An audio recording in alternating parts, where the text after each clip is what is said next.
महाविशुव पणा संक्रांति और हनुमान जयंती अवसर में पद्मपुर विभिन्न स्थान में पणा बंटन कार्यक्रम अनुष्ठित। रायगढ़ जिला पद्मपुर ठारे आज सोमवार महाविशुव पणा संक्रांति तथा हनुमान जयंती ओडिया नववर्ष अवसर में विभिन्न छक छकरे पणा बंटन कार्यक्रम अनुष्ठित हो जाइछि। एथिसह विभिन्न देवादेवी पीठर भक्तों समागम अनुष्ठित हो जाइछि। सकाळ 9टारू दिन 1 पर्यंत विभिन्न छकरे पणा बंटन कराଯାଇଥିଲା। पद्मपुर जगमुंडा एमएलए क्वार्टर छक, त्रिनाथ मंदिर छक, माँ खिलामुंडा छक, सुपर मार्केट, पंचमुखी हनुमान मंदिर परिसर मध्य पणा बंटन कराଯାଇଥିଲା। ए दृश्य होची पंचमुखी हनुमान मंदिर परिसर दृश्य। एठारे मध्य पणा बंटन कराଯାଇଥିଲା। आ ए दृश्य होची माँ खिलामुंडा ठाकुराणी मंदिर परिसर दृश्य। एठारे मध्य समस्त कमिटी मंदिर कमिटी एवं खालासी संघ पक्षर एठारे पणा बंटन कार्यक्रम कराଯାଇଥିଲା। सेही भली पंचमुखी हनुमान परिसर एक विराट बाइक शोभायात्रा बाहरी सहर परिक्रमा मध्य कराଯାଇଥିଲା। तेबे विभिन्न स्थान रे पूजा अर्चना करने सह होम यज्ञ जारी रही। महाविशुव संक्रांति अवसर में देवादेवी को मंदिर जाई दर्शन करुचंती एवं कृपा लाभ मध्य करुवा दृश्य देखा मिलची। सेही भली पद्मपुर हनुमान मंदिर परिसर मध्य होम यज्ञ कार्यक्रम रही। सेठारे बाबाजी भक्तचरण दास मध्य उपस्थित रही होम यज्ञ कार्यक्रम करुवार दृश्य देखा मिलची। एही अवसर में विभिन्न स्थान रे घरे घरे मध्य पणार आसार देखा मिलची एवं एक प्रकार भक्तिमय परिवेश देखा मिलची।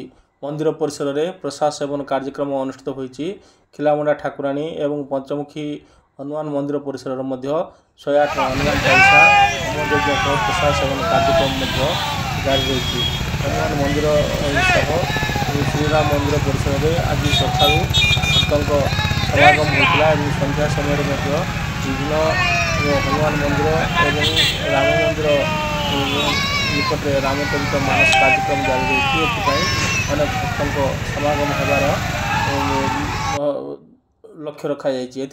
समस्त प्रकार मंदिर कमिटी पक्षर व्यवस्था करापटे बाबाजी भक्तचरण दास निज हनुमान मंदिर परिसर में विश्वर कल्याण निमंते होम यज्ञ कार्यक्रम कर दृश्य देखा मिली। आज हूँ विश्व संक्रांति एक द्वितीय 10 देवी मध्य आज देवी होती प्राधान्यता।